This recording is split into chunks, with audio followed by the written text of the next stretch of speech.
FM NewsTalk 97.1. On-demand audio.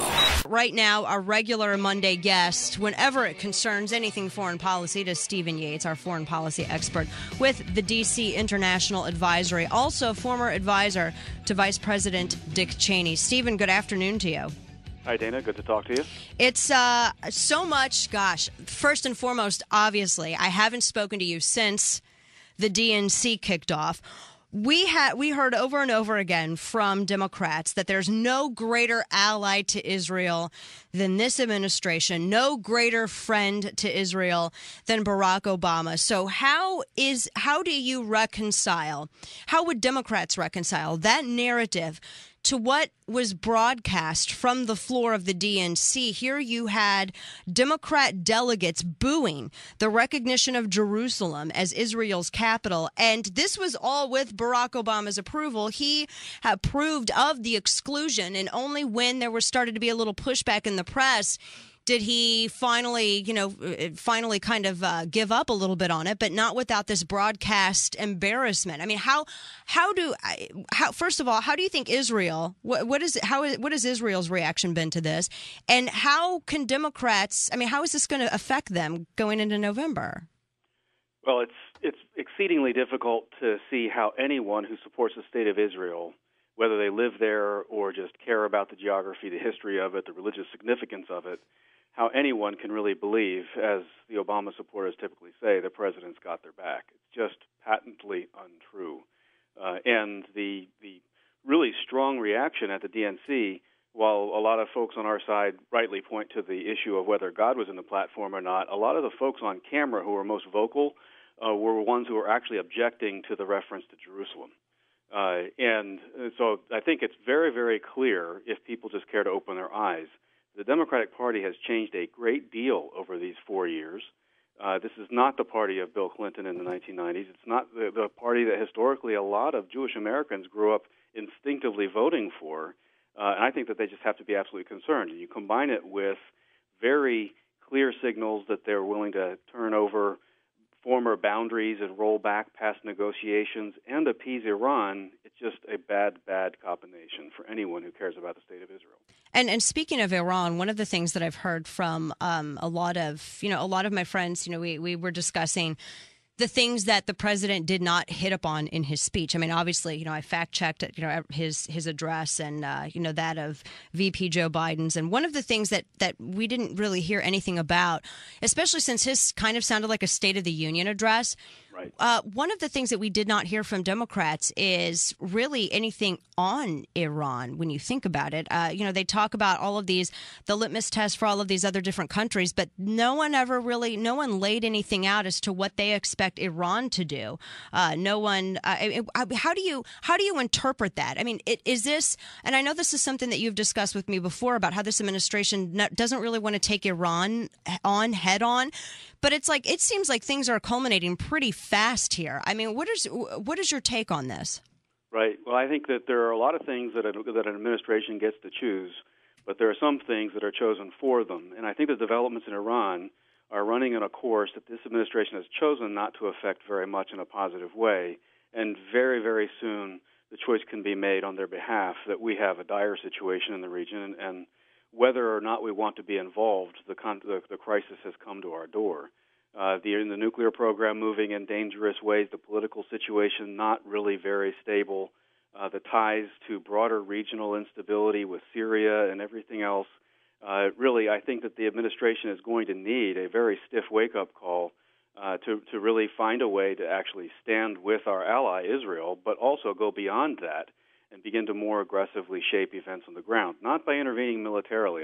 Too often I hear from folks across the fruited plain that talk about, well, it's either war or step back and do nothing, and there's just a giant gap in between where this administration has really chosen to do almost nothing. It's just leaving chips to fall where they may leads us back to potential 9/11 rehashes. Right, exactly. And speaking of kind of letting the chips fall where they may, I'm not quite sure. Have you been following this battle between the administration and Republicans over the military vote and what yes. What we've had John Cornyn and several other Republicans ask Leon Panetta, for those who may not have followed the whole backstory, to intervene because they think they see what the administration has been doing as of late as a disenfranchisement of the military vote. What is your take on all of this? I mean, we had this battle, in a couple of different states in Ohio where military voting and extending, giving military more time to vote. What do you think that this is an actual disenfranchisement of our soldiers voting? I mean, how do you interpret this? Well, regardless of what people's motives are in the present moment, there's a history of this. We have had elections in the last couple of big cycles where a few votes here or there in Florida or Ohio tip the balance for who's president and who is not. And in those districts, there actually were military votes that were taken. Some were taken by absentee. Some didn't get mailed in time. And so there actually have been elections that have been affected by this kind of a small tactical move. And while the Democrats, when it comes to the outrageous requirement that someone have an ID to vote, they seem to think that is just unbelievable. They actually do work to keep impediments in place for the military vote to come in because it's presumed, correct or incorrect, I can't say, that a preponderance of that vote would side with Republican presidential candidates and maybe some of the other high-profile races. So there actually has been a vote suppression practice in the past. Whether it is now, I trust Senator Cornyn's judgment that where there's smoke, he needs to look further.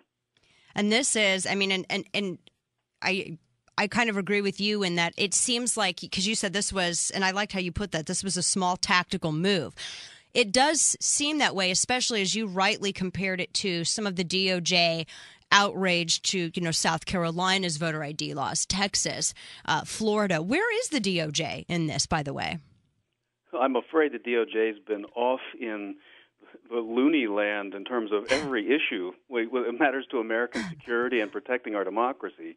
I say that not entirely lightly, but when you go all the way from Fast and Furious to trying to investigate and prosecute people who have interrogated terrorists, to reading Miranda rights to terrorists instead of trying to bring people to New York. I mean, really, our Department of Justice has almost been a perfect record of being on the wrong side of every issue. They don't seem to be digging into this as far as I can tell. To me, that is another one of those word charts when you mentioned earlier about words that didn't get mentioned at the DNC. I don't remember hearing Eric Holder's name mentioned at all. Oh, no. I think that everyone, when they think about what it means for Barack Obama to be reelected, is continuation of what Eric Holder has brought to America in the last 4 years. And speaking of military and defense as well, here one of the headlines that we had right after the DNC, the president missing the deadline to issue his report to Congress on planned defense cut. The Sequestration Transparency Act, when he signed that, he had a 30-day deadline to outline what Pentagon spending is going to be cut, and he completely missed this deadline, just like they missed the Senate budget. How serious is this, and why is it that this administration, I mean, it's almost rhetorical, it just seems like this administration can't get anything done, whether it's a budget or even just, going along with the own Transparency Act that they signed, keeping to the deadlines that they proposed to outline cuts. I mean, how serious is this? Well, I think it's very, very serious when it comes down to the issue of if the administration is committed to working with the Senate Majority Leader, Harry Reid, to impose these cuts based on what I think was a very bad deal, sort of holding a gun to our collective heads and saying, do something stupid or I will shoot when it comes to having a responsible approach to budgeting. They basically, if they're insistent on going forward with sequestration, it would be what they would call, I think, in governance parlance, a blunt instrument that can't possibly have positive effects on being able to have the right kinds of programs and right kinds of capabilities on time, enabling our military and getting our country's national security footing moving forward the right way. No question we have to have a responsible approach to budgeting. There's probably too much spending in defense like there is in a lot of other areas, but the sequestration approach, I think, is disastrous. Yeah. Oh, gosh. Well, we'll be watching all of this unfold. And, of course, I know we're going to have more developments when we speak with you again next week. Stephen Yates with the D.C. International Advisory. Stephen, we appreciate your expert analysis every week on this. Thank you. Thank you, Dana. Take care.